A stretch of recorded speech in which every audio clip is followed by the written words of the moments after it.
contraintes du film, c'est qu'on avait le choix entre un film polar ou un film avec un monstre. On a choisi un film avec un monstre, hein, puisque c'est le scénario de Elena qui a été choisi au final.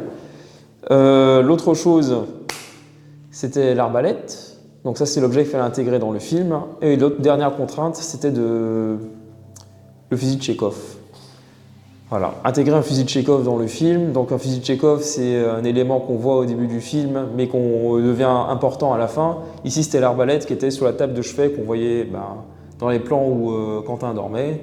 Et à la fin, on voit qu'il se fait tuer avec l'arbalète. Alors l'intention de mon film, c'était donc de choisir le thème du monstre qui était imposé donc parmi les contraintes dans lesquelles on devait choisir. Et j'ai repris donc un monstre que tout le monde connaît, c'est le croque-mitaine. C'est-à-dire qu'au début, on voit le croque-mitaine comme un personnage horrible qui, au final, au fur et à mesure, le court-métrage l'emmène vers quelqu'un de plutôt comique et qui finalement, malgré lui, tue quand même Damien, d'où le nom le croque-mitaine malgré lui. Alors l'anecdote, c'est que moi j'étais producteur du film, donc j'ai aidé à faire en sorte que le film se fasse. J'ai laissé beaucoup de liberté, peut-être un peu trop, un peu.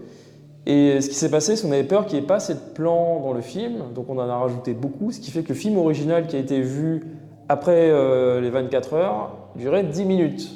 Car il y avait beaucoup de plans de jour à l'extérieur et à l'intérieur, un plan aussi où on déborde un peu sur l'intimité de Quentin.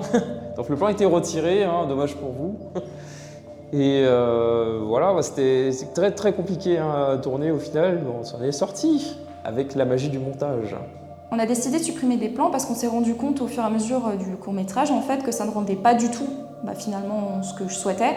C'est-à-dire que le court-métrage devait débuter de façon horreur et terminer sur un aspect comédie, sauf que là, avec les plans en trop, ça rendait comique de A à Z. Ce qui du coup détruisait en fait un peu l'intention et l'ambiance du film, et aussi parce qu'il y avait beaucoup de plans qui étaient inutiles. Nico, t'es dans le plan. Genre bien quoi.